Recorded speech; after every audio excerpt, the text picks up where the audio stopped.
This barrel has been aging for 4 months now. It could be better though. So we're going to fix it by distilling more whiskey. How's it going, chasers? I hope you're having a kick-ass week. I'm Jesse, this is Still It, and the question's irrelevant. The answer is distill more whiskey. That's silly. The question's always relevant. And today, the question is, what is wrong with this barrel of whiskey, and how are we going to fix it? Let's start at the beginning. This is the Smoky Isla safety net recipe thingy. You can check it out. It's this video here. I'll put a link down there for you. This has been aging for about 4 months now, and obviously it needs a whole lot more time, but it's starting to develop a little bit. I'm starting to get a feel for what I think it's going to be. And it's not bad, don't get me wrong, it's actually really good. It's just that I think it could be a little bit better. Lots of vanilla, developing a good amount of oaky sweetness. Not a lot of tannin or pepper or anything crazy like that at the moment. But here's the thing, guys. When I made this recipe, it's a safety net recipe, so it was designed to be aged pretty quickly, so a new distiller can get a result relatively quickly, and most likely aged, in glass jars with oak staves. Nothing wrong with that. And that's why I decided in this recipe to boost up the initial flavor by adding complexity through the grain grist, the grain ingredients. But as it ages and more complexity comes out from the wood, I almost feel like, I don't know, we're adding a little bit too much here. That this whiskey, if it was pulled back just a little bit, could shine a whole lot more. So the thinking is, let's distill a whiskey that focuses purely on bringing out the smoke, beautiful Isla smoke, and a fresh graininess, just like opening up a bag of malted barley and sticking your nose in it. Those are the two flavors I want to bring forward. Oh, and I'm also going to use this whiskey to bump up the ABV a little bit and try and push it away from bourbony barrel candy and towards a little bit more spice. Just a little bit. If you want a crisp, clean grain flavor in a beer, you're probably going to reach for a Pilsner. So, we're using 6 kilos of Pilsner malt and 10 kilos of Thomas Fawcett's Heavy Peated.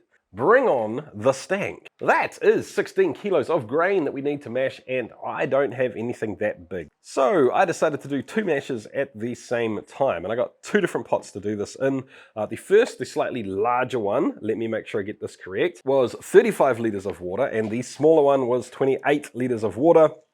I split the grain recipes up equally and proportional to the size. So similar, but obviously the smaller one has slightly less grain. Aiming for a mash temperature of 65 degrees Celsius. So this in freedom units. I did, however, sparge both pots twice. On average, the first runnings, or the unsparged wort coming out, was 1.071. After the second sparge, it was an average of 1.038.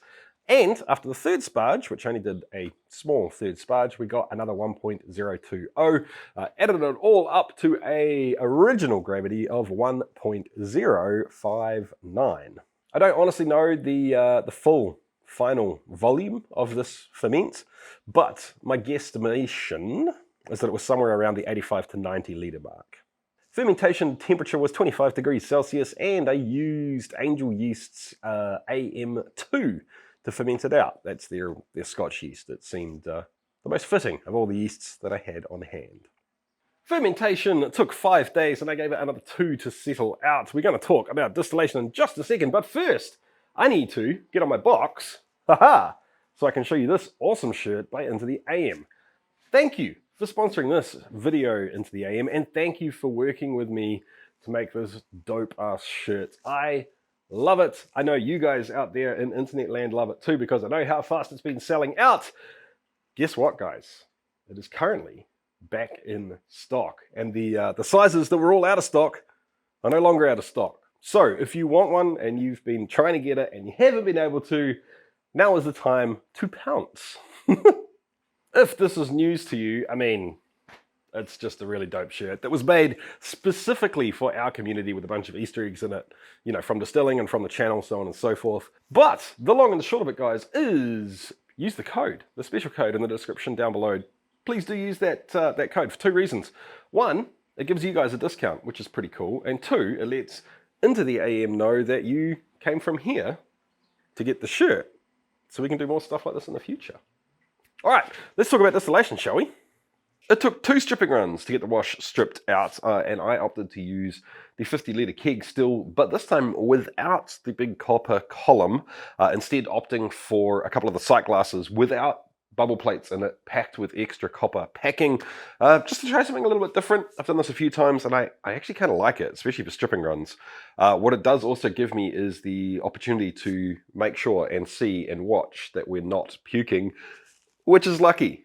Because I definitely got pretty damn close on this one here. Oh, and even the little mini pot still got in on the stripping action.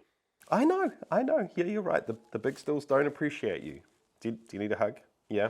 Okay. Yeah. Yes, you are a big help. For the Spirit run, I then jumped on over to the T500 using my little janky ass power controller.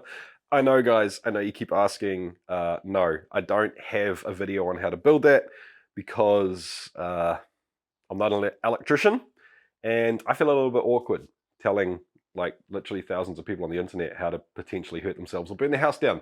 I'm working on something though, guys. I'm working on trying to do it properly, so it will be out sometime. Anyway, I had all the time in the world for this distillation run, so I decided to take it super slow. I did the standard 4 shots, ditch those straight into the firelighter bottle, and then run rolling cuts to pick my cut point for heads, hearts, tails, leaving me with a distillate that needs to be proofed down. So here's the state we're in at the moment, team. We have this distillate sitting here, and this is about yay full. Lots of smoky, ashy peat. So old campfire ash, cigar ashtray, all of that sort of stuff. Actually, pretty much no wood smoke or bacony, none of that more sweet, meaty, savory stuff, which is exactly what I was hoping for. The grain is present, like sticking your head in a sack of barley, which is exactly what I was going for. I might have to play with Pilsner Malt more. This is the closest I've got to that flavor ever, I think, actually. Anyway, this is sitting at 80% ABV. The barrel, which is actually off camera at the minute, is sitting over here at 55%, and I'd like to get this to more around about 63-ish. Now, the math is a little bit up in the air because I don't know exactly how much is in here, so I don't know the volume of what's in here versus the volume of what I can fit in here. But it pretty much works out, I think, that if I just put straight 80% into this, we're going to get pretty damn close. And of course, I can adjust it. Actually, is this actually 80%?